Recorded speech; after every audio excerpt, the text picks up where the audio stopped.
Kalau kita bicara minyak bumi, itu tidak lain pada dasarnya adalah minyak dari mikroalga. Nah, minyak bumi itu tidak akan pernah habis di muka bumi ini selama perairan masih ada, matahari ada, alga ada, selama ada gempa. Yang habis itu adalah sumur minyaknya. Jadi ditemukan satu sumur, kemudian disedot, habis gitu kan. Nah, kemudian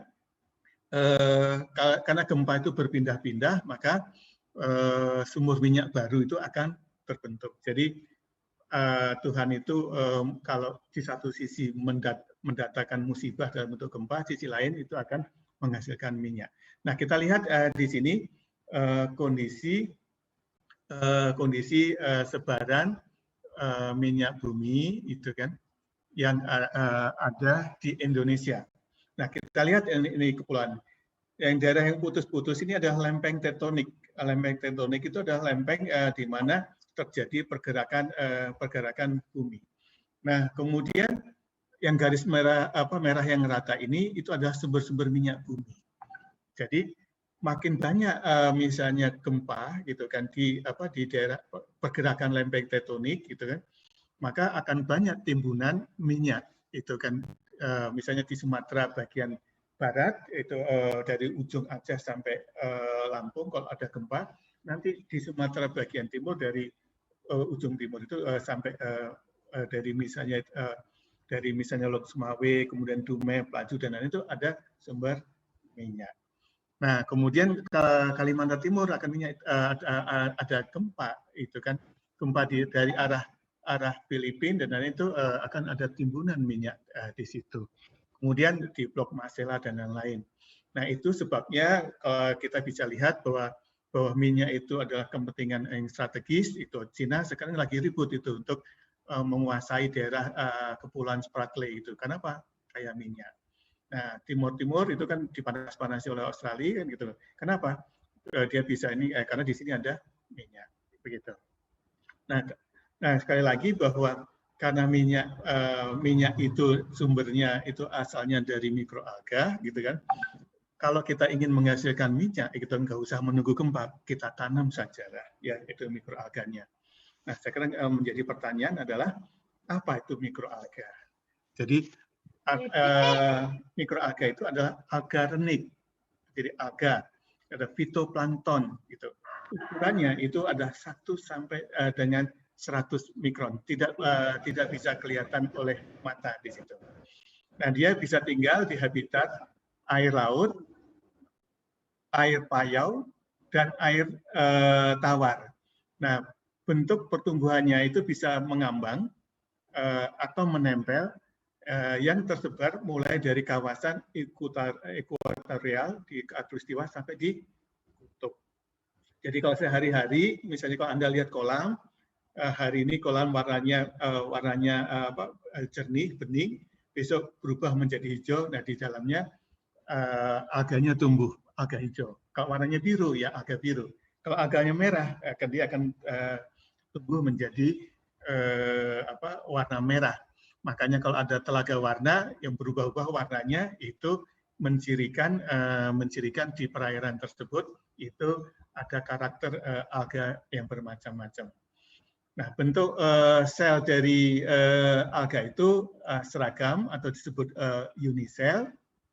Dia bisa hidup sebagai individu ataupun berkoloni. Alga itu tanaman yang tidak punya akar, tidak punya batang dan tidak punya daun. Tapi dia bisa melakukan di sini fotosintesis. Bahkan di sini setengah jumlah oksigen yang ada di atmosfer kita itu diproduksi oleh mikroalga, bukan dari hutan. Jadi setengah dari oksigen yang ada di bumi ini itu dihasilkan dari alga yang ada di lautan. Makanya nanti kalau misalnya kita mengatakan bahwa ada insentif dari hutan untuk istilahnya menambah jumlah oksigen di udara, itu akan dapat kompensasi reduksi karbon gitu kan dengan menjaga hutan, ya hutan itu kita juga akan bisa menuntut ke dunia bukan hanya hutan, tapi laut. Kalau lautnya itu tidak tercemar kemudian tersunapi, juga dia akan menghasilkan oksigen dan akan mengurangi pemanasan global. Oke, jadi itulah tentang mikroalga. Nah, ini adalah contoh itu kan mikroalga laut tropis yang ada di kita. Di Laut Tawar juga ada. Di sini saya tunjukkan ada 4 kelompok saja, yaitu yang kanan kiri atas itu ada Basilariovice, itu golongan diatom, ganggang kersik kalau seperti Anda pernah tahu. Kemudian dia itu akan tumbuh dan menghasilkan minyak di dalam selnya. Kemudian ada Chrysovice, itu ada alga keemasan. Dia kalau misalnya tumbuh menyimpan minyak dalam tubuhnya. Kemudian Chlorovice, Chlorovice itu adalah alga hijau. Alga hijau kalau dia tumbuh, dia akan menyimpan karbohidrat di dalamnya. Ini yang pernah kita dengar, itu banyak ditanam. Contohnya ada chlorella, gitu kan. Anda pernah mungkin mendengar istilah produk sun chlorella dan lain. Itu termasuk golongan alga hijau. Alga hijau chlorella banyak ditanam di daerah Jawa ini, itu kan untuk obat-obatan dan macam-macam.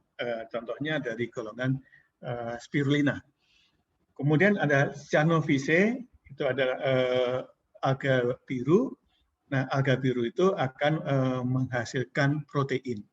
Jadi kalau misalnya Anda nanti ingin mengembangkan alga, nah sekarang ini produk apa yang Anda inginkan?